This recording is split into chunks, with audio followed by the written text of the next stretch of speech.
하나님의 말씀은 갈라디아서 2장 16절 말씀 제가 봉독드리겠습니다.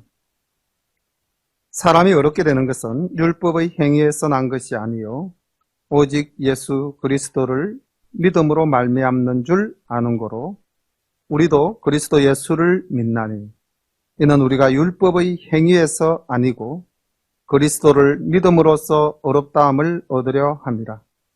율법의 행위로서는 어렵다함을 얻을 육체가 없느니라. 아멘. 오늘 우리가 갈라디아서 2장에서 만나는 말씀 중에 16절 말씀과 또 20절 말씀이 우리가 익히 잘 알고 있는 말씀들입니다. 말씀을 안다는 것과 또 그 말씀이 살아서 내 속에서 역사한다는 것까지에는 참 먼 거리가 있는 것 같습니다. 늘 그런 말씀들을 많이 하죠. 머리에서 가슴까지의 길이 제일 먼 길이다. 이런 말씀들을 많이 하는데 우리 열린 가족들은 머리에서 가슴까지의 가는 길이 주님이 가르쳐 주신 선한 인도하심으로 가까워지고 또 그 길 달려가기를 절개하시는 우리 모든 열린 가족 되시기를 간절히 소망을 합니다. 2장은 그 1장에 계속해서 이어지는 내용으로 사도 바울이 자신의 사도권을 주장하는, 변정하는 그러한 내용이 이어지고 있습니다. 함께 말씀을 보겠습니다. 14년 후에 내가 바나바와 함께 디도를 데리고 다시 예루살렘에 올라갔노니 계시를 인하여 올라가 내가 이방 가운데서 전파하는 복음을 저희에게 제출하되 유명한 자들에게 사사로이 한 것은 내가 다름질하는 것이나 다름질한 것이 헛되지 않게 하려 함이라. 그러나 나와 함께 있는 헬라인 디도라도 억지로 할례를 받게 아니하였나니 이는 가만히 들어온 거짓 형제 까닭이라. 저희가 가만히 들어온 것은 그리스도 예수 안에서 우리의 가진 자유를 엿보고 우리를 종으로 삼고자 함이로되 우리가 일시라도 복종치 아니하였으니 이는 복음의 진리로 너희 가운데 항상 있게 하려 함이라. 유명하다는 이들 중에 본래 어떤 이들이든지 내게 상관이 없으며 하나님은 사람의 외모를 취하지 아니하시나니 저 유명한 이들은 내게 더하여 준 것이 없고 도리어 내가 무할례자에게 복음 전함을 맡기를 베드로가 할례자에게 맡음과 같이 한 것을 보고 베드로에게 역사하사 그를 할례자의 사도로 삼으시니가 또 한 내게 역사하사 나를 이방인에게 사도로 삼으셨느니라. 또 내게 주신 은혜를 알므로 기둥같이 여기는 야고보와 게바와 요한도 나와 바나바에게 교제의 악수를 하였으니 이는 우리는 이방인에게로 저희는 할례자에게로 가게 하려 함이라. 다만 우리에게 가난한 자들을 생각하는 것을 부탁하였으니 이것을 나도 본래 힘써 행하노라. 게바가 안디옥에 이르렀을 때에 책망할 일이 있기로 내가 저를 면책하였노라. 야고보에게서 온 어떤 이들이 이러기 전에 게바가 이방인과 함께 먹다가 저희가 오매 그가 할례자들을 두려워하여 떠나 물러가매 남은 유대인들도 저와 같이 외식하므로 바나바도 저희의 외식에 유혹되었느니라. 그러므로 나는 저희가 복음의 진리를 따라 바로 행하지 아니함을 보고 모든 자 앞에서 게바에게 이르되 네가 유대인으로서 이방을 쫓고 유대인답게 살지 아니하면서 어찌하여 억지로 이방인을 유대인답게 살게 하려느냐 하였노라. 1절부터 14절까지 굉장히 긴 내용이지만은 주제는 아주 간결합니다. 나는 베드로, 요한 그리고 야고보와 동등한 자격을 지닌 사도였다. 이것을 이야기하는 것입니다. 그리고 베드로나 요한과 같은 이들은 할례자, 즉 유대인들을 대상으로 복음을 증거하는 자였다면은 나는 이방인들을 향해서 복음을 증거하는 자였다. 이렇게 이제 자신의 위치를 다시 한 번 더 갈라디아 교인들에게 이야기하고 있는 내용입니다. 지금 역사적 배경으로 보면 1절에 14년 후에 내가 바나바와 함께 디도를 데리고 다시 예루살렘에 올라갔다라고 한 것은 사실 사도행전 15장 내용과 일치하는 부분입니다. 바울이 1차 전도 여행을 마치고 이제 예루살렘에 올라가게 되었는데, 그때 바울이 이방 전도를 하면서 사실 여러 가지 부딪힌 문제들이 많았죠. 특히 각 지역에 회당을 지어놓고 신앙생활을 하던 기존의 유대교인들, 그들에게 복음을 전거할 때 가장 첨예하게 부딪혔던 부분이, 하나님의 택한 백성 외에 또 구원받을 자가 있느냐, 그리고 네가 이제 바울이 하는 일이 옳지 않다라고 해서 얼마나 많은 핍박들을 받았습니까? 이제 그러한 부분에서 발생되어진 문제를 바울 입장에서는 해결을 해야 될 내용들이 있었죠. 그래서 여기에 예루살렘에 올라가서 이제 저희들에게 복음 전파한 내용들을 그들에게 보고하고 제출하고, 그 다음 나의 이 복음 전한 일들이 헛되지 않게 하려 하였다. 이것을 통해서 그 예루살렘 회의에서 결정되어진 것들이 하나 있죠. 그게 바로 사도행전 15장 19절 예루살렘 공의에서 이제 이방인들에게, 예수를 믿고 구원받아서 돌아오는 이들에게 율법의 틀을 정해주는 거죠. 그래서 보면 야고보가 이제 이렇게 여러 이야기들을 하는 것을 듣고, 마지막에 베드로가 이제 이방인에게, 고넬료에게 복음 전한 이야기를 한 이후에 정리하기를 이렇게 결론을 내렸습니다. 사도행전 15장 19절에 보면 이렇게 기록되어 있습니다. 그러므로 내 의견에는 이방인 중에서 하나님께 돌아오는 자들을 괴롭게 말고, 20절, 다만 우상의 더러운 것과 음행과 목매어 죽인 것과 피를 멀리하라고 편지하는 것이 가하니. 이게 이제 예루살렘 공의회에서 결정한 이방인들에게 율법의 규정을 최소화해서 규정한 것입니다. 근데 이것만 지킨다면은 더 이상 그들의 신앙생활에 대해서 가타부타 하지 말자. 자, 그러면 이 안에 할례를 받아야 한다, 또 모든 율법을 쫓아야 한다라는 내용은 있습니까, 없습니까? 없죠.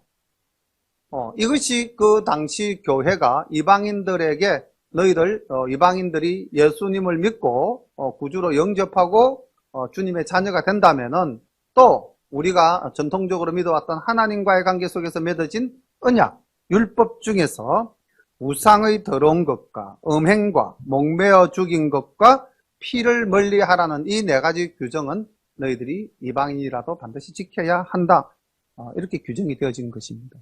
그런데 지금 바울이 이 갈라디아로부터 듣는 이야기는 이 이외의 이야기라는 것이죠. 근데 이것이 그 당시에 내가 예루살렘에 올라가서 이방 전도를 위해서 그 당시 교회 지도자들과 맺은 약속이다. 그걸 다시 한 번 더 상기를 시켜주는 것입니다. 그리고 그러했기 때문에, 이 네 가지로 규정되어졌기 때문에 3절, 헬라인 디도를 내가 예루살렘에 데리고 갔지만은 그로 하여금 할례를 받게 하지 않았다. 디도가 할례 받지 않은 것은 이미 그 당시 예루살렘 교회가 인정했다, 인정하지 않았다? 인정했다는 겁니다. 그런데 왜 지금에 와서 갈라디아 교회에 할례 문제를 가지고 소란을 일으키느냐? 지금 이런 이야기를 하고 있는 것입니다. 역사적인 맥락 속에서 본다면은 그러한 내용들이죠. 그러면서 이제 할례는 무익한 것이고, 그 할례당들이 주장하는 것은 무엇이냐? 다시 율법으로 돌아가라는 것이었습니다. 그런데 바울은 이미 율법은 그리스도로 말미암아 폐하여졌고, 우리는 그리스도로 말미암아 구원의 자유함을 얻었다. 복음의 자유. 그래서 여기서 이제 대립되어지는 것이 복음 이꼴 자유, 율법 이꼴 종, 이제 이렇게 연결됩니다. 그래서 우리는 복음으로서 자유함을 얻었는데 다시 율법으로 돌아가서 율법의 종로로서 할 수가 없다. 이제 이런 이야기를 계속 갈라디아 교인들에게 하는 것입니다. 그러니까 너희들은 이미 그리스도의 복음을 통해서 자유함을 얻었는데, 하나님의 아들이 되었는데 왜 다시 율법을 따라서 그 율법의 종이 되려고 하느냐. 이제 그 논리를 계속해서 또 3장, 4장에서 펼쳐 나갑니다. 나가면서 여기서도 그 이제 단초로 이렇게 이야기하고 있죠. 4절에 보니까 그리스도 예수 안에서 우리의 가진 자유, 이게 복음의 자유입니다. 우리가 예수 그리스도를 믿기만 하면 우리는 구원을 얻고 하나님의 자녀가 된다. 이것이 진리의 자유라는 것입니다. 그런데 이런 우리의 자유를 엿보고 우리를 종으로 삼고자 하는 것이 있으니 그것이 바로 무엇이다? 할례당이요 율법주의자들이라는 것입니다. 그래서 바울은 나중에 이제 이 갈라디아서 내용을 바탕으로 믿음으로 얻는 구원의 그 신학적인 내용을 집대성한 것이 사실은 로마서입니다. 그래서 우리가 갈라디아서를 작은 로마서 이렇게 이야기하기도 합니다. 바로 지금 바로 우리 오늘 제가 읽었던 16절 부분이 사실은 이제 그 전체 주제죠. 예수 그리스도로 말미암아 구원을 얻는다는 것. 그리고 우리는 그 예수 그리스도로 말미암아 우리는 의롭게 된다는 것. 이것이 주제인데 여기도 지금 보면은 5절에서 내가 잠시라도 한순간이라도 복종치 아니하였더니 디도 사건도 여기에 해당이 되는 거죠. 디도가 할례를 받지 않은 것도 결국은 율법주의자들이 주장하는 것을 내가 받아들이지 않았다. 나는 율법을 따르지 않았다. 그러니 너희들도 지금 율법주의자들의 따를 이유가 전혀 없다. 이것을 계속해서 강조하고 있는 것입니다. 그리고 이제 이 자기의 주장을 좀 더 강하게 이야기하기 위해서 그 당시 교회에서 가장 지도자급에 있던 베드로 이야기를 하는 것입니다. 그런데 이제 참 이런 걸 보면은 바울이 대단히 용감한 사람이죠. 내가 베드로를 책망했다. 이런 이야기까지 합니다. 그 당시 사람들로서는 상상할 수도 없는 일이죠. 그런데 이렇게 담대할 수 있었던 것이 무엇 때문입니까? 14절에 그 내용이 나와 있죠. 저희가 복음의 진리를 따라 바로 행하지 아니함을 보고, 다른 이유로 베드로를 책망했다는 것이 아니라 진리냐 비진리냐에 있어서는 나는 용감한다는 거죠. 우리도 이런 모습은 참 본받아야 될 것 같아요.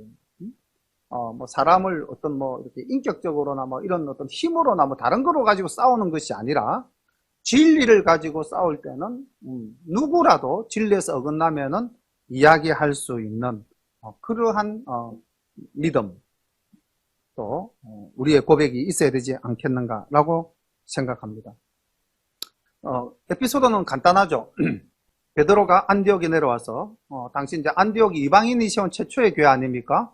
그러니까 안디옥에 와서 당연히 모든 교인이 거의 다가 이방인들이죠. 그래서 이제 같이 식사를 하게 되는 교제의 시간을 가졌는데 그때 예루살렘 교회에서 몇 사람이 내려온 것 같아요. 야고보로부터 사람이 왔는데 아마 이제 그 사람이 누구였을까 추론컨대 예루살렘 종교회의 할 때 아까 4가지로 규정했지만 그 4가지 이외의 것들을 할례를 꼭 받아야 한다라는 강력한 바리새파 출신의 기독교인들도 있었는데 아마 그 그룹의 사람들이 내려오지 않았나라고 생각이 되어집니다. 굉장히 유대주의에 젖어 있는 개종한 기독교인들 몇 사람이 내려왔겠죠. 내려왔는데 베드로도 딱 그들을 보니까 또 앉아있다가 쟤네들한테 걸리면은 또 말이 많아지겠다 해서 이제 베드로도 제가 볼 때는 선한 마음으로 자리를 피했겠죠. 근데 바울 입장에서 보면은 아무리 이 선한 의도로 자리를 피했다고 했지만은 그 자리에 있는 그런 이방인들의 입장은 또 뭐가 되는가? 이제 이런 입장에서 바울은 윗선이다. 그래서 그 다음 말에 보면 이렇게 나오죠. 3절에 보니까 남은 유대인들도 저와 같이 외식함으로 바나바도 저희의 외식에 유혹되었느니라. 이게 이제 잘못된 행위라고 분명히 규정을 지어버렸죠. 외식이라고. 사실 이거는 우리도 오늘날 자유롭지 못한 경우가 있죠. 감히 한번 여쭤볼까요? 자, 우리가 사회생활 하면서 어떻게 안 믿는 사람들과 함께하는 식사 자리에 앉게 되었습니다. 나는 그 자리가 어떠한 자리든지 간에 반드시 기도를 하고 식사를 한다. 다 손드실 수 있죠. 그런데 혹시 걸리는 부분이 있으십니까? 상황에 따라서 나는 기도를 하지 않을 수도 있다. 이제 바로 이런 부분이라고 생각을 하시면 됩니다. 그래서 어떠한 경우에도 우리가 이제 참 내 믿음을 가지고 고백하는 마음으로 신앙을 지키는 부분이 있는가 하면은 또 상황에 따라서는 그것을 일부 물리서는 경우도 있죠.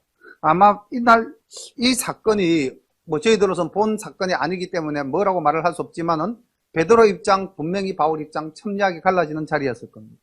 그런데 바울은 이 부분에 베드로의 그 외식적인 모습에 대해서 내가 엄히 견책하였다 라고 말을 하면서 갈라디아 교인들에게 자신의 사도성과 더불어서 자신이 진리 위에 굳게 서 있음을 강조한 것입니다. 그래서 이제 이런 부분은 사실은 역사 속에서 한 에피소드적 부분이기 때문에 넘어가고요. 오늘 설교의 본 요지는 이제 15절부터 21절까지 갈라디아서 2장의 정말 진수가 이제 나타나게 됩니다. 바울의 위대한 신앙 고백이 나오는데 우리가 오늘 이 말씀에 은혜를 받기를 소망합니다. 15절부터 말씀을 보겠습니다. 우리는 본래 유대인이요 이방제인이 아니로되 사람이 어렵게 되는 것은 율법의 행위에서 난 것이 아니요 오직 예수 그리스도를 믿음으로 말미암는 줄 아는 고로 우리도 그리스도 예수를 믿나니 이는 우리가 율법의 행위에서 아니고 그리스도를 믿음으로써 어렵다 함을 얻으려 함이라. 율법의 행위로서는 어렵다 함을 얻을 육체가 없느니라. 만일 우리가 그리스도 안에서 어렵게 되려 하다가 죄인으로 나타나면 그리스도께서 죄를 짓게 하는 자냐? 결코 그럴 수 없느니라. 만일 내가 흘렀던 것을 다시 세우면 내가 나를 범법한 자로 만드는 것이라. 내가 율법으로 말미암아 율법을 향하여 죽었나니 이는 하나님을 향하여 살려 함이니라. 내가 그리스도와 함께 십자가에 못 박혔나니 그런즉 이제는 내가 산 것이 아니요 오직 내 안에 그리스도께서 사신 것이라. 이제 내가 육체 가운데 사는 것은 나를 사랑하사 나를 위하여 자기 몸을 버리신 하나님의 아들을 믿는 믿음 안에서 사는 것이라. 내가 하나님의 은혜를 패하지 아니하노니 만일 어렵게 되는 것이 율법으로 말미암으면 그리스도께서 헛되이 죽으셨느니라. 자, 이 15절에서 21절까지 이 짧은 6절 말씀 속에 사실 기독교의 모든 진리가 다 들어있는 것입니다. 그리고 이 속에 바울의 위대한 신앙 고백이 다 들어있는 것입니다. 그리고 여기 15절에 보면은 이런 말을 바울이 썼다는 것 자체가 참 우리는 본래 유대인이요 이방죄인이 아니로되. 이방 사역을 하는 바울 입장에서 이방인들을 향하여 죄인이라고 이야기할 수 있는, 그러니까 이게 그 당시 얼마나 유대인들에게 있어서 뼛속 깊이까지 새겨져 있었던 선민사상인가. 그리고 그 선민사상은 무엇에 바탕을 두었던가? 바로 모세의 오경 율법에 바탕을 두었다는 것이죠. 그래서 바울도 아마 그런 유대인들의 이 뼛속 깊이까지 새겨져 있는 이 선민사상과 율법에 함몰되어져 있는 것들을 나타내 보이기 위해서 이야기한 것이라고 저는 생각을 합니다. 그리고 이제 그렇지만 이제 사람이 어렵게 되는 것은 율법이냐? 아니라는 거죠. 율법의 행위에서 난 것이 아니다라는 거죠.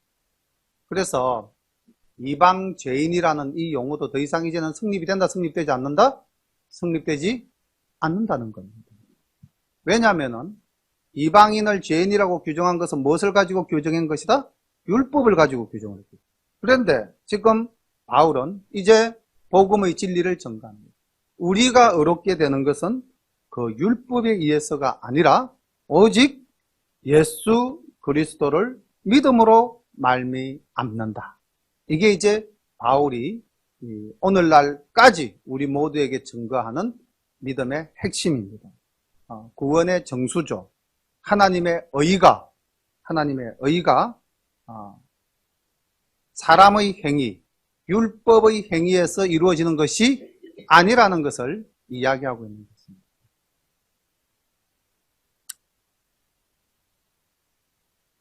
이어서 계속 이렇게 이야기를 하고 있죠. 우리도 그리스도 예수를 믿나니 이는 우리가 율법의 행위에서가 아니고 그리스도를 믿음으로 써 의롭다 함을 얻으려 함이라. 지금 예수님을 믿는 믿음이 우리를 의롭게 한다. 이제 의가 어떻게 만들어지느냐? 다시 말하면 구원이 어떻게 이루어지는 것이냐? 그리스도를 믿음으로써 구원을 받는다. 의롭게 된다. 우리가 뭐 이거 이신덕의라는 말을 많이 들어보셨을 겁니다. 이건 한자어로인데 써있자, 믿을 신자, 얻을 덕자, 의로울 얻자. 그러니까 믿음으로써 의를 얻는다. 이걸 이제 짧은 사자성어로 만들어 놓은 것이 이신덕의. 사실 이게 이제 기독교의 핵심이죠. 바울 신학의 핵심입니다. 믿음으로써 구원을 얻는다. 우리가 믿음으로써 의롭게 된다. 다시 말하면 우리가 예수님을 주라고 시인함으로 우리는 하나님의 자녀가 된다. 다 똑같은 말들입니다. 다시 말씀드리면 우리가 예수님을 나의 주로 영접하면 우리는 구원을 받는다. 천국 소망을 가지게 된다. 똑같은 내용입니다. 그런데 여기서 그 당시 사람들은 뭐라고 생각을 했냐면은 예수님을 믿음으로써 구원을 얻고 예수님을 믿음으로써 하나님의 자녀가 되는 것이 아니라 무엇으로서? 율법의 행위로서 하나님의 자녀가 된다는 것. 그리고 하나님의 자녀가 되기 위해서 무엇을 해야 된다? 반드시 표피를 잘라서 즉 할례를 받아야만 하나님의 자녀가 된다. 이게 그때 그 사람들의 생각이었다는 거예요. 그래서 그 사람들이 100번 양보를 했어요. 좋다. 이제까지 너희들은 정말 지옥의 불쏘시개 깜으로 사용되어지던 이방인들인데 그리스도의 은혜가 너희들에게까지 미쳐서 너희들도 구원을 얻을 수 있는 길을 얻게 되었다. 얼마나 놀라운 은혜냐. 그래서 너희들이 하나님의 자녀가 되었다. 그렇지만은 너희들은 무엇을 해야 된다? 할례를 받아야 된다. 이제 요렇게 이야기한 겁니다. 그러니까 이방인들 입장에서는 뭔가 자기의 모습에서 변화가 생겨나면 그것이 하나의 구원의 징표가 될 수도 있겠다라는 생각을 가질 수가 있죠. 아침에도 잠깐 말씀드렸지만 사람은 뭔가 자기를 나타내기를 원하는 마음을 가지고 있기 때문에 그 교만한 심리를 이용한 거죠. 그리고 그럼 할례로서 끝이 났겠습니까? 할례를 주장하고 난 다음에 이들이 들고 나온 사상이 또 무슨 사상입니까? 율법을 지키라는 거죠. 율법을 지키라. 그러면은 결국은 할례를 받고 율법을 지키라는 것은 극단적으로 무엇을 부정하는 것이 되어버립니까? 예수 그리스도 십자가의 도를 부정하는 행위가 되어져 버리는 것이죠. 왜냐하면은 우리는 예수 그리스도가 우리를 위해서 십자가에서 돌아가심으로 우리의 죄는 씻어졌고 우리는 하나님의 자녀가 되었고 우리는 죄에서부터 자유함을 얻었고 우리는 구원함을 얻었다. 이게 지금 바울이 전하는 말씀인데 모든 것이 부정되어져 버립니다. 그래서 바울이 이렇게 이야기했습니다. 나는 한순간이라도 그들과 타협하지 않았다. 그래서 나는 디도를 데리고 예루살렘에 갔지만은 디도로 하여금 할례를 받게 하지 않았다. 이렇게 지금 계속 강하게 증명하고 있는 것입니다. 오늘날에도 마찬가지입니다. 우리가 오늘날 예수를 믿는 온전한 믿음은 우리가 이 땅을 살아가면서 뭐 오늘도 우리 여전도에서 준비하고 남전도회가 힘을 합쳐서 이제 커피를 들고 시장에 나아가서 이제 많이 이렇게 복음을 전하지 않았습니까? 그래서 혹 우리의 마음속에 이런 생각을 가질 수도 있죠. 나는 오늘 어려운 일을 했다. 그걸 우리가 자랑할 수 있는 걸까요? 아니면은 그것은 자랑할 수 없는 일일까요? 만약에 이런 우리의 어떤 삶의 모습에서 드러난 행위를 가지고 우리가 주님 은혜 앞에서 우리가 어렵습니다라고 말한다면 그것은 지금 잘못됐다는 겁니다. 그것이 아니라는 겁니다. 우리가 예수님을 주로 믿으면은 우리의 삶이 자연스럽게 그렇게 변화되어진다는 것입니다. 다시 말하면 의도적 행위와 무의식적 행위가 있다고 했을 때에 우리의 신앙적 행위는 의식적 행위가 되어야 됩니까? 아니면 무의식적 행위가 되어야 된다는 것입니다. 무의식적 행위, 다시 말하면은 내가 생각하지 않아도 자연스럽게 하나님의 자녀된 삶을 살 수 있게 된다. 그때 그것이 올바른 것이라는 거죠. 욥기서를 보면은 우리가 욥이라는 한 인물을 만나지 않습니까? 그런데 그 사탄이 이 세상을 두루 돌아보고 이제 하나님에게 와서 그 이제 이야기할 때 하나님이 욥을 자랑하죠. 네가 이 땅을 돌아다니면서 여러 사람을 만나고 왔는데 욥도 보았느냐? 그럼 사탄이 봤다고 이야기를 했겠죠? 그게 이제 욥기 1장서에 나타나고 있습니다. 그런데 이제 그 사탄이 이렇게 이야기하죠. 하나님, 그 욥이 잘 사니까, 부족한 것이 없으니까 하나님을 섬기고 어렵게 사는 것 아니겠습니까? 이렇게 이제 이야기해요. 그래서 하나님 뭐라고 말씀하는 거예요? 생명을 거두지 말고 네가 그 모든 일을 다 해보라. 이제 이렇게 해서 욥기가 쭉 진행이 됩니다. 그래서 욥 입장에서는 아무런 이유 없이 이제 자기가 고난을 받게 되는 거죠. 근데 이제 여기서 우리가 알게 되는 것은 욥의 모습을 한번 잘 살펴보면 욥이 그 세 친구와 끊임없이 정변하는 장면으로 욥기서가 전개가 되잖아요. 그런데 그 가운데 욥이 뭐라고 이야기합니까? 나는 어렵다라고 해요. 친구들은 야, 네가 뭔가를 잘못했으니까 지금 네가 이렇게 고난을 받는 것이 아니냐. 다시 말하면 네 고난 속에는 반드시 그 원인이 있다. 네가 그걸 돌아보고 해결해야 된다. 이렇게 이야기했을 때 욥은 그 친구들의 말에 긍정하지 않습니다. 나는 하나님 보시기에 순결하고 어렵게 살았다. 끝까지 주장을 합니다. 실제로 하나님도 그렇게 인정하셨잖아요. 그런데 그 욥이 욥기서 42장 5절을 한번 찾아보십시오. 욥기서 42장 5절과 6절이 오늘 우리의 고백이 되어야 될 줄로 믿습니다. 다시 한 번 더 우리 성도님들 찾으시면서 한번 생각해 보십시오. 내가 과연 하나님이 인정하실 만큼 의로운 사람인가? 내가 욥과 같은 정도의 정말 신실한 믿음으로서 의롭게 살고 있는가? 혹시 뭐 내 잘은 모르지만은 그래 나는 욥보다는 좀 나은 것 같아라는 생각이 드시는 분 손 한번 들어보시겠습니까? 아마 제가 생각할 때 뭐 인류의 역사가 끝나는 과정까지 아마 욥만큼 어렵다라고 생각할 수 있다고 생각하는 사람은 별로 없을 겁니다. 심지어 바울도 뭐라 그랬습니까? 오호 나는 공고한 자라 난 날마다 죽노라. 내 속에는 두 가지가 있으니 하나는 육신의 소욕을 쫓는 것이고 하나는 주의 법으로 살려고 하는 내가 날마다 싸운다고 그러겠잖아요. 그리고 날마다 싸우고 나는 날마다 죽는다. 이렇게 바울도 자기가 어렵지 못함을 고백했습니다. 그런데 욥은 하나님이 인정한 사람이었는데 그 욥이 욥기서 42장 5절과 6절 말씀을 보면은 어떻게 고백을 하고 있는지 우리 함께 읽어보겠습니다. 시작. 내가 주께 대하여 귀로 듣기만 하였었더니 이제는 눈으로 주를 배움나이다. 그러므로 내가 스스로 하나고 티끌과 제 가운데서 회개하나이다. 아멘. 이게 우리의 신앙 고백이 되어야 될 줄로 믿습니다. 지금 바울이 하는 이야기는 바로 이 말씀입니다. 우리가 율법을 가지고서는 하나님 앞에서 절대 어렵다 할 수가 없는 존재랍니다. 이 세상에 지금 욥만큼 어려운 사람이 누가 있겠는가? 그런데 너희들은 욥만치도 못하지 않느냐? 그런데 그 욥도 하나님을 대면하여 본 후에는 뭐라고 이야기했는가? 내가 죄를 티끌을 뒤집어 쓰고 회개한다라고 이야기하지 않았느냐? 다시 말하면은 이 땅의 율법으로는 우리는 어렵게 될 수가 없다는 겁니다. 오직 우리가 어렵게 되는 것은 하나님의 은혜. 그 하나님의 은혜가 뭡니까? 복음. 그 복음이 뭡니까? 예수 그리스도의 십자가의 은혜라는 거죠. 그래서 바울은 19절에 이렇게 고백합니다. 내가 율법으로 말미암아 율법을 향하여 죽었나니 이는 하나님을 향하여 살려 함이니라. 저는 이 말씀을 설교 제목으로 삼을까 하는 생각도 했었습니다. 하나님을 향하여 살려 함이라.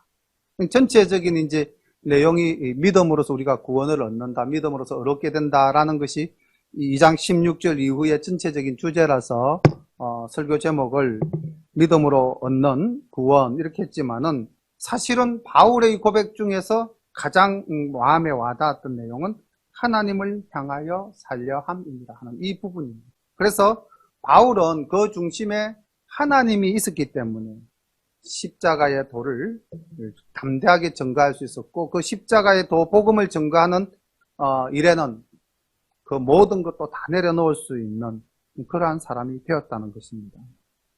자, 그렇다면 우리는 이 시간 한번 또 결단해보는 시간을 가지면 어떨까요? 우리는 하나님의 은혜로 정말 하나님의 자녀가 되고 또 어렵다함을 얻었고 구원함을 받았지 않았습니까? 그렇다면은 이제 우리는 어떤 삶을 지향해야 할까요? 오전에도 잠깐 우리가 말씀을 드렸지만 궁극적으로 갈라디아서에서 바울이 요구하는 성도의 삶은 예수님 앞에서 철저히 나를 내려놓는 삶인 걸로 있습니다. 그래서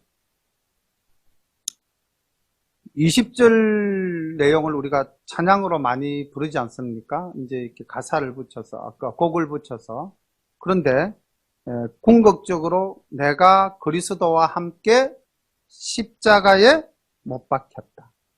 이 20절 제일 첫 부분, 시작되어지는 부분을 우리의 고백으로 삼고 우리가 찬양으로 부른다면은 내가 그리스도와 함께 십자가에 못 박혔나니, 그럼 나는 있습니까? 없습니까? 자, 이거 이제 우리가 결단해야 될 시간입니다. 내가 그리스도와 함께 십자가에 못 박혔다라는 이 말씀을 우리가 찬양으로 절개 부르시지 않습니까? 그렇다면은 입술로서 이루어지는 이 형식적인 고백이 아니라 우리가 정말 온 마음 다해서 드려지는 고백이라면은 이제 나라는 존재는 하나님 앞에 겸손하게, 그렇다고 해서 내 자체를 부정하는 거 아니잖아요. 하나님의 자녀된 나의 삶을 이야기하는 거죠. 그리고 내 삶의 우선순위가 뭔가, 내 삶의 중심이 무엇인가, 이런 걸 우리가 이제 끊임없이 스스로에게 질문을 던지고 답을 찾아가는 과정 속에서 우리의 삶이 이루어져 가야 되지 않겠습니까?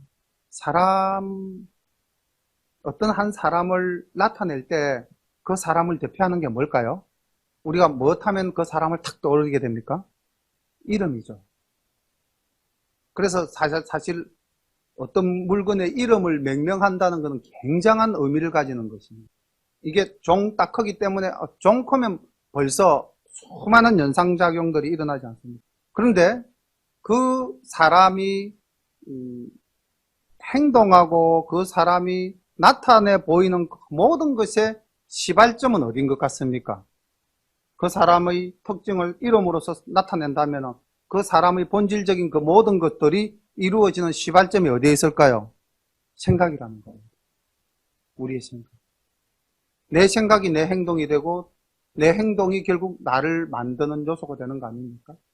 그렇다면은 사물에게 있어서 이름이 중요하듯이 우리에게도 이제 새로운 이름이 붙었죠. 무슨 이름이 붙었습니까? 그리스도인이라는 이름이 붙었지 않았습니까? 그게 이제 안디옥 교회에서부터 시작되지 않았습니까? 그리스도인이라는 이름이 붙었고, 우리는 기독교인이라고 그러잖아요. 남들 앞에서 당신 종교가 뭡니까? 기독교, 크리스찬, 기독교입니다. 이렇게 이야기를 하죠. 그죠? 또는 가톨릭과는 구별하기 위해서 개신교회를 다닙니다. 이렇게 이야기를 하잖아요. 이게 이제 이름이라고 가정을 합니다. 그게 기독교인. 이게 이제 이름이다. 그래서 이제 우리의 존재가, 저 사람 기독교인 하면 탁 나타나죠. 그죠?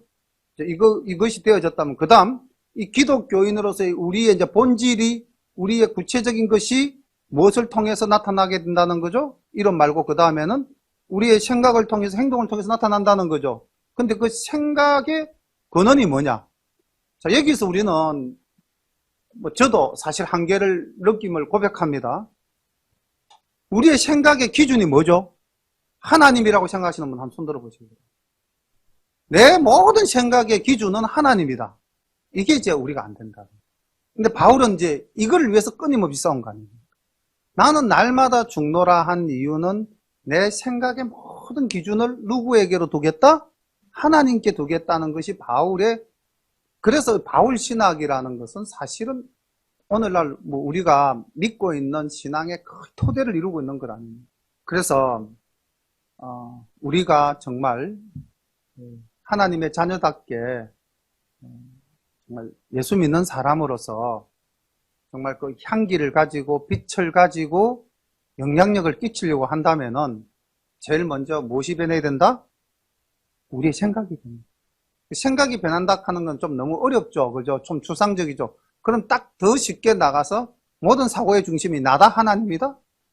요것만 가면 됩니다. 쉽잖아요.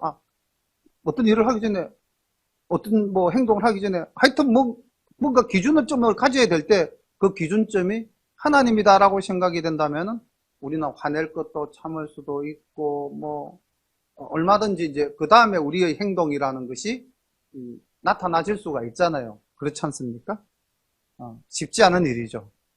쉽지 않은 일이지만은 우리는 이 일을 해 나가야 된다는 거죠. 그래야 우리가 예수 믿는 사람으로서 아까 기독교인, 그리스도인, 기독인이라는 기독이 그리스도를 한자로 바꾼 거예요. 따지고 보면. 그러니까 우리가 예수 믿는 사람, 뭐 그리스도인이라는 게 예수 믿는 사람. 순 우리말로 하면 뭐가 됩니까? 옛날에 썼던 말이죠. 예수쟁이죠. 예수쟁이. 예수쟁이라는 말은 참으로 좀 듣기에는 불편하게 들린지 모르지만은 하나님 보시기에는 가장 아름다운 이름이죠. 그래서 오늘 제가 이 시를 한 편 준비했습니다. 한용운 잘 아시죠? 제가 참 이 시를 선택하려면 고민을 많이 했습니다. 이분이 스님이잖아요. 근데 내가 설교 도중에 스님의 시를 이 샘플링으로 들고 나온다는 게 참, 했지만은, 그러나, 이분이 가진 이 생각, 그리고 이 생각이 그 삶을 통해서 나타난 것, 이건 여기서, 복종은 누구에 대한 복종이냐면은 굉장히 의미를 제가 축소화시켰습니다.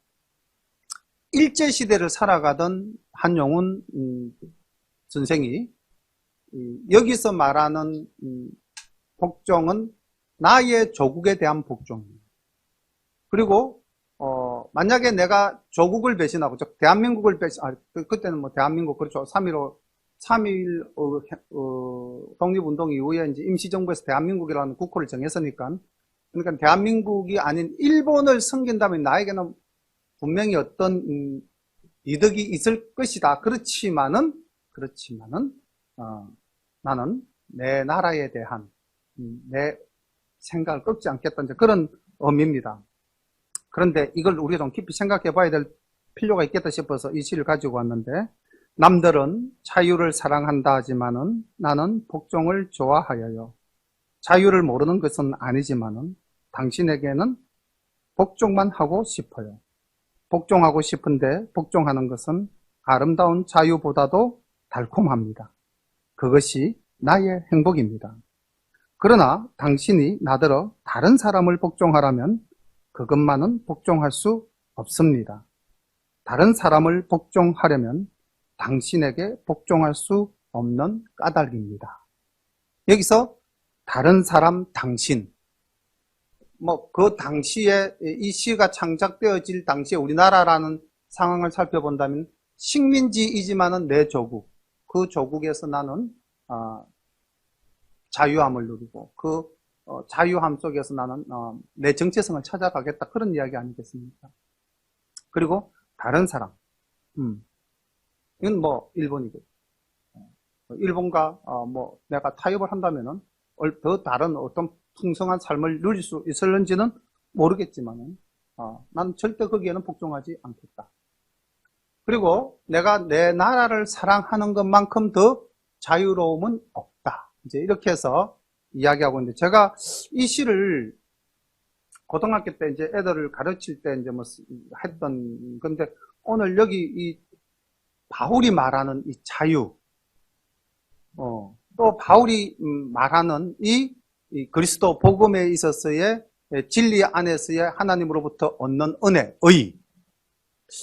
과연 지금 이 시인이 이 이야기한다고 하는 자유를 내가 모르는 것은 아니지만은 복종하고 싶다. 남들은 자유를 사랑한다 하지만은 나는 복종을 하고 싶다. 이거를 우리들의 그 신앙생활에서의 좀 제가 좀 고백하는 부분도 없잖아 있습니다. 제가 정말 휴가 기간에 조금 주님을 떠난 삶을 살았지 않았습니까? 새벽 기도에서도 좀 자유로워졌고. 그러다 보니까 제가 생각하는 것이 참 하나님 앞에서 의롭지 못한 생각이 저를 지배하는 부분이 생겼다. 그래서 제가 사실은 금요일 기도회를 준비하면서 많이 반성을 했습니다. 내가 많이 흐트러졌고 하나님 앞에서 내가 참 방향이 곁길로 흘러가 버렸구나 이런 생각들을 했는데 사람이라는 게 그렇더라고요. 이 조그마한 환경 변화에도 내 중심이 그렇게 급격하게 흔들리고 무너지더라고요. 근데 오늘날 우리를 유혹한 그런 것들이 얼마나 많습니까? 남이 주는 자유, 다른 복음이 주는 자유, 내 신앙의 불순물들이 얼마나 나를 많이 유혹합니까? 이 갈라디아 교인들을 유혹했던 것처럼. 그런데 나는 우리 주님에게 절대 복종할 수 있는가? 이제 그런 관점에서 저는 이 시를 한번 오늘 저녁에 오후 예배 때 소개를 했고, 우리는 다른 사람에게 복종하라면 절대 복종할 수 없다. 왜? 다른 사람에게 복종하면 우리는 하나님께 복종할 수 없지 않습니다. 지금 바울이 이야기하는 게 바로 이거거든요.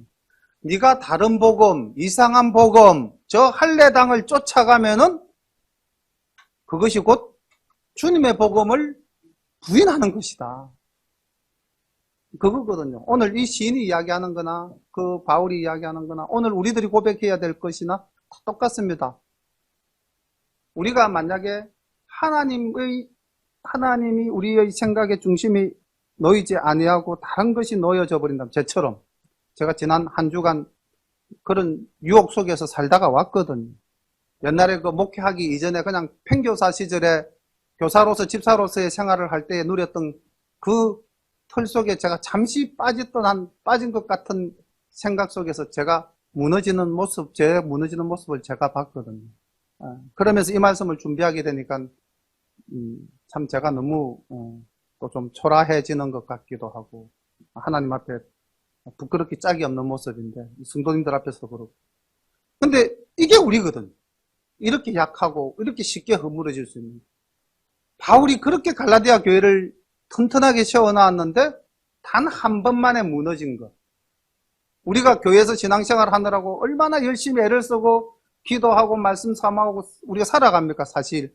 그렇지만은 우리 단 한순간에 허물어지는 경험을 얼마나 많이 하셨습니까? 지금 갈라디아 교회가 그런 거거든요. 그래서 오늘 2장에서 바울은 16절 말씀을 통해서 다시 한 번 더 우리가 하나님의 은혜로 우리가 정말 아무 값 없이 의롭게 됐다는 겁니다.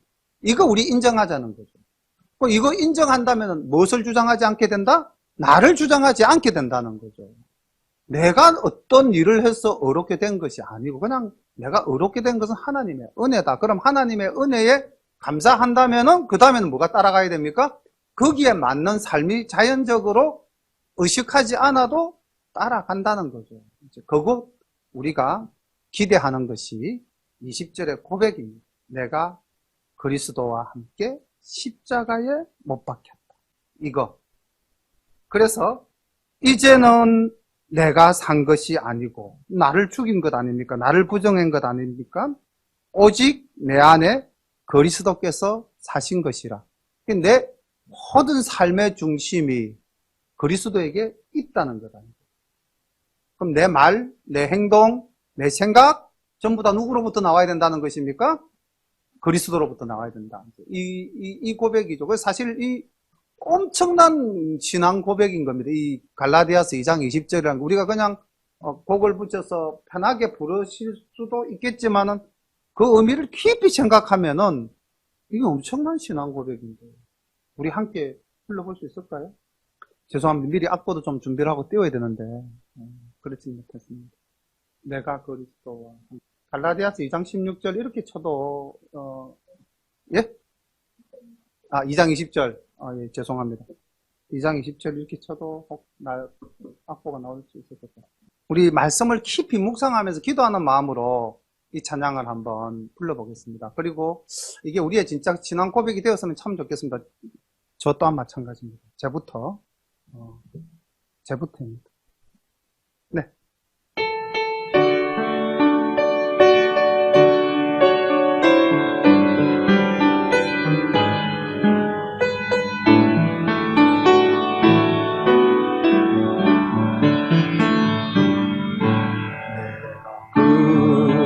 그리스도와 함께 십자가에 못 박혔나니 그런 적이 이제 내가 산 것 아니요 오직 내 안에 예수께서 사신 것이라 이제 내가 육체 가운데 사는 것은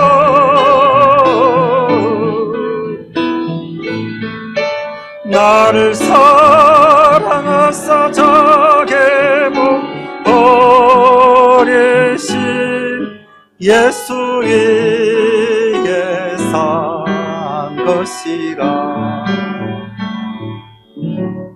아멘. 내가 이제 이 육체 가운데 내가 오늘 이렇게 살아가는 것은 나를 사랑하사 자기 몸 버리신 예수를 위해 사는 것이다. 이게 바울의 고백입니다. 오늘 점심 식사 시간에 어느 가족이 이 노래를 또 이렇게 찾아서 이렇게 부르시더라고요. 낮엔 해처럼 밤엔 달처럼 그렇게 살 수 없을까? 그 이제 보면 2절에 예수님처럼 바울처럼 그렇게 살 수 없을까? 이제 가사가 그렇게 시작되잖아요. 정말 우리가 내가 그리스도와 함께 십자가에 못 박혔다. 이 고백이 이루어지지 않는 이상은 결코 우리는 우리를 버릴 수가 없는 존재라는 것, 제 자신부터가 잘 알고 있습니다. 나라는 이 자는 그 어떤 강철도 뚫고 나올 수 있는 힘을 가진 것이더라고요. 아무리 땅속 깊이 묻어도 그것은 다시 올라오더라고요. 그래서 바울도 그렇게 외쳤던 것 같습니다. 오호라 공고한 자라다. 나는 날마다 죽노라. 여기서 이것은 고백이지 않습니까? 하나님 뜻대로 살겠다는 것, 신앙인으로서의 고백. 우리도 이 고백적인 삶을 살기를 결단하고 오늘 우리가 의롭게 되는 것은 예수 그리스도를 믿음으로 말미암는 것이다. 우리가 그리스도를 믿음으로써 의롭다함을 얻었다. 이것이 하나님께서 우리에게 주신 놀라운 은혜고 우리가 그 은혜를 받았다면 그 은혜 받은 자의 삶의 모습이 이제 나타나야 할 것이다. 그래서 이제 갈라디아서 5장과 6장에 가면은 이제 그 본질적인 삶의 자세에 대해서 다시 갈라디아 교인들에게 당부하는 바울의 말씀이 또 나옵니다.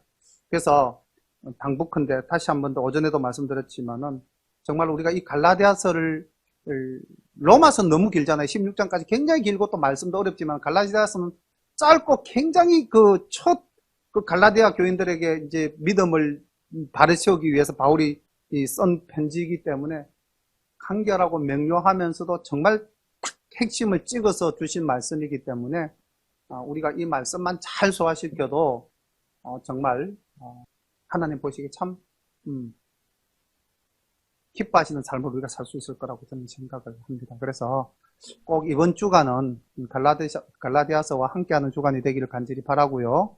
제가 오늘 오늘 처음 오신 우리 유정자 자매님, 그분께 제가 그렇게 부탁을 드렸어요. 이번 한 주간 갈라디아서 1장부터 6장까지를 꼭 좀 읽어주십시오 하니까 본인이 읽으시겠대요. 그리고 한 30년 전쯤에 창세기부터 요한계시록까지 성경을 일독을 하셨다 그러시더라고요. 예수 믿기 전에. 나는 책 읽기를 좋아하는 사람이라서 베스트셀러였기 때문에 성경도 내용도 모르고 이해도 안 됐지만은 창세기부터 요한계시록까지 한번 읽었습니다. 이렇게 말씀을 하시더라고요. 그래서 나는 성경 찾는 것은 그렇게 어렵지 않습니다. 그래서 오늘 예배 때도 그렇게 되게 불편한 것은 없었습니다. 오늘 교회 처음 왔대요. 머리 털나고 태어나서 처음으로 교회에 왔답니다. 근데 그 처음 오신 분도 제가 갈라디아서를 좀 읽어주십사라고 말씀을 드리니까 한 주간 말씀을 읽겠다 그러시더라고요. 그래서 우리 열린교회 친구들 꼭 좀 갈라디아서 1장부터 6장까지 자세히 읽으시면서 그 당시 그 믿음의 그 불완전한 부분들이 나타나 보이지 않습니까? 이 속에 그것이 우리의 모습이다라고 생각을 한다면은 그럼 우리는 이제 어떻게 이 불완전한 모습을 완전한 모습으로 바꿔갈 것인가? 사도 바울이 요구하는 것이 무엇인가를 한 번 더 깊이 생각하는 그런 일주간이 되었으면 참 좋겠습니다. 오늘의 주제는 믿음으로써 우리는 의로움을 얻는다, 구원을 받는다 였지만은 사실은 제가 개인적으로 다시 한 번 더 말씀드리면 우리는 19절 제일 마지막 부분 하나님을 향하여 살려 함이니라. 이 말씀에 좀 또 내 결단을 하는 그런 우리 열린가족 다 되시기를 축원합니다. 우리 이제 주신 말씀 붙잡고 함께 기도드리겠습니다. 하나님을 향하여서 우리가 살든지 아니면 내가 그리스도와 함께 십자가에 못 박히든지 하나님 아버지, 이 시간 우리가 좀 더 하나님 중심으로 우리의 삶을 옮길 수 있는 결단의 시간이 되게 하여 주옵소서. 우리 함께 기도드리겠습니다. 사랑과 내가 풍성하신 우리 아버지 하나님 은혜를 감사합니다. 내 잘 아는 것이 얼마나 하나님 이기적이고 자기 중심적인 것인가. 아버지 이번 한 주간 뼈저리게 느끼게 되었습니다. 하나님 용서하여 주시옵시고 하나님 은혜 가운데서 맡겨주신 사명 하나님 끝까지 붙잡고 아버지 이 사명 감당할 수 있도록 주님 은혜를 다해 주시기를 간절히 바라옵고 원하옵나이다. 오직